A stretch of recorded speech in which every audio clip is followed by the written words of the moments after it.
দারুল কিরাতে ভর্তি হবেন যাদের এখনো কোরআন শুদ্ধ হয় নাই, যারা খেদমতে আছেন খেদমতগুলো খেয়ালের সাথে আদায় করবেন, যারা একেবারে মুরব্বী কোরআন শরীফ শিখেন নাই, পড়েন নাই, চেষ্টা করুন সূরা ফাতিহাটা অন্ততপক্ষে পরিষ্কার করে যেতে। আল্লাহ কখনো এই অজুহাত কবুল করবেন না যে আমি টাইম পাই নাই। আল্লাহর রাসূল বলেছেন, আল কুরআনু হুজ্জাতুল লাকা আও আলাইকা, কোরআন কিয়ামতের দিন হয় তোমার পক্ষে আল্লাহর কাছে দলিল হবে, নয়তো তোমার বিপক্ষে। এবার কোরআনকে সারা জীবন আপনি সিরিয়াসলি নেন নাই, কোরআন কি জন্য আপনার পক্ষে সাক্ষী দিবে আমাকে বলুন? আপনি বিএ এমএ পাস করে এমফিল টেমফিল করে অনেক কিছু করে ফেলেছেন, আপনি কোরআনটা দেখে দেখে নাজেরা পড়তে পারেন না, আপনি তাসবিহের সাথে শুদ্ধ করে কোরআন পড়তে পারেন না, আরে ভাই আপনার তো নামাজই কবুল হবে না। আর আল্লাহ নবী বলেছেন, ও ফারহাতুন ইনদা লিকাই রাব্বিহি, এক খুশি ইফতার, আর দুই নম্বর খুশি হচ্ছে হাসরের ময়দানে বিচার কিতাবের পরে বান্দা যখন জান্নাতে যাবে আর ওই রোজাদারকে স্বয়ং আল্লাহ তাবারাক ওয়া তাআলা তার নিজের দিদার লাভ করাবেন, এই খুশি রোজাদারের জন্য সবচেয়ে বড় পাওনা। তবে রোজাদারকে সেরকম রোজাটা কাটাতে হবে। আল্লাহ তাবারাক ওয়া তাআলা এই রমজানকে কিসের মাস বানিয়েছেন? কোরআনে আছে, শাহরু রমাদানাল্লাযী উনজিলা ফীহিল কুরআন, রমজান মাসে আল্লাহ কোরআন নাযিল করেছেন। লাইলাতুল কদরের রাতে আল্লাহ কি করেছেন? কি জন্য এটি লাইলাতুল কদর হয়েছে? কারণ আল্লাহ তার কালামকে লাউহা মাহফুজ থেকে দুনিয়ার আসমানে একত্রে ওই রাতে নাজিল করেছেন।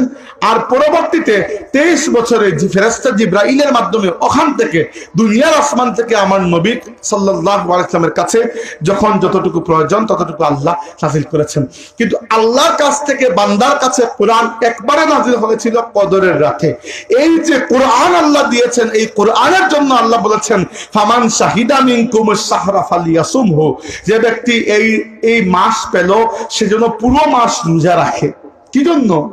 আল্লাহ যে তার কালাম দিয়েছেন কোরআন, এর শুকরিয়া আদায়ের জন্য রোজা রেখে পুরো মাস আল্লাহর শুকরগুজার বান্দা হওয়ার হক আদায় করে ফেলে।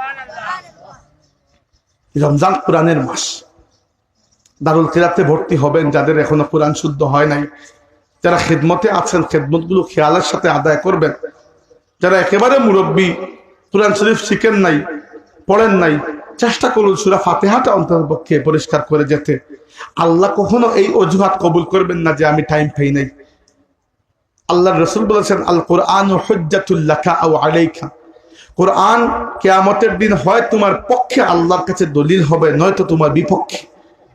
এবার কোরআনকে সারা জীবন আপনি সিরিয়াসলি নেন নাই, কোরআন কি জন্য আপনার পক্ষে সাক্ষী দিবে আমাকে বলুন? আপনি বিএ এমএ পাস করে এমফিল টেমফিল করে অনেক কিছু করে ফেলেছেন, আপনি কোরআনটা দেখে দেখে নাজেরা পড়তে পারেন না, আপনি তাসবিহের সাথে শুদ্ধ করে কোরআন পড়তে পারেন না, আরে ভাই আপনার তো নামাজই কবুল হবে না। কোরআন শুদ্ধ না হলে নামাজ কবুল হয় না। আর যে বান্দার আমল নামার মধ্যে নামাজ নাই, আল্লাহ ফিরেও তাকাবেন না ওই বান্দা আর কিছু করছে কিনা। রমজান মাসকে সামনে রেখে আমাদের মুর্শিদ আল্লামা ফুলতুলি সাহেব রাহমাতুল্লাহি আলাইহি অমর খিদমত দারুল কিরাত থেকে ফায়দা হাসিল করুন, পড়ান, খিদমতে শরীক হন। আর যারা একেবারেই বয়স চলে গেছে আর এমন অবস্থা চোখেও দেয়া শিকার উপায় নাই, আপনিও একটা কাজ করবেন, রোজা তো রাখবেন, সকালে ঘুম থেকে উঠে গোসল টোসল করে সুন্দর করে কোরআন শরীফ সামনে মেলে ধরে বসে থাকবেন, আল্লাহ সওয়াব দিয়ে দিবেন। আন্দাজি আলতু ফালতু গল্প করা ওইগুলা ইফতারের পরে করবেন, হাকিমপুরি জর্দা দিয়ে যখন পান খাবেন এরপরে করবেন। কারণ পেটে ক্ষুধা নিয়ে কি এত গল্প করবেন আমাকে বলুন? আর গল্প করতে গেলেই খালি ঝগড়া বাঁধবে, কারণ মিজাজ তো দুইজনেরই খারাপ, পেটে ভাত নাই। তো এই জন্য দোকানেও যদি আপনি যান, আপনি যদি দোকানদার হয়ে থাকেন, ক্যাশে বসবেন, কোরআন শরীফ মেলে বসে থাকবেন, তাহলে মানুষের সাথে কথা কম। আর আমরা গল্প করতে শুরু করলেই খালি গীবত করি, গীবতের চাইতে মজার গল্প তো আর হতেই পারে না। কিন্তু গীবত যত করবেন রোজাটা তত হালকা হবে। কারণ একটা ফরজ রোজাকে হালকা করতে করতে নফলের সমান নিয়ে আসে কোনো কারণ আছে? খামোখাই। এই জন্য কথাবার্তা যা বলবেন সব ইফতারের পরে, রোজা অবস্থায় ঘর থেকে কম বের হবেন, নিজের কাজ নিজে করবেন, খামোখা ঘরের মানুষের উপরে এত প্রেসার দেবেন না। আর বিশেষ করে এই মাসটা কোরআনের মাসে এতটুকু আপনি ইয়াদ রাখবেন।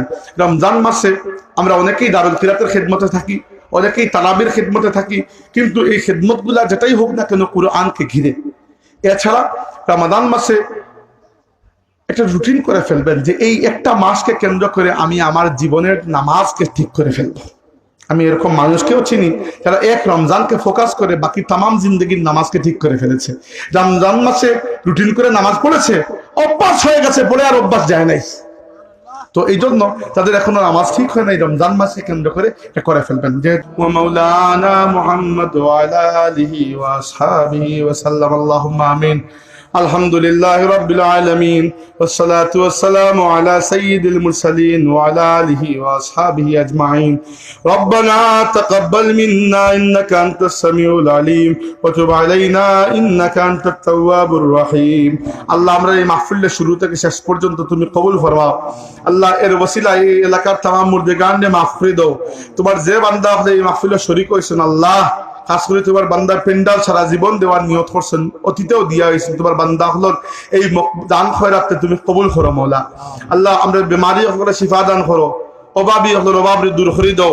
সামনে রমজান মাস, আমরা জীবনের শ্রেষ্ঠ রমজান বানাইয়া দেও। আল্লাহ, আমরা নামাজি বানাও। রব্বে করিম, তোমার বান্দা হলরে তামাম অভাব থেকে মুক্ত করো, তামাম পেরেশান থেকে মুক্ত করো। এই মাহফিল থেকে তোমার কোনো বান্দার হাতটা খালি ফিরাইয়া দিও না।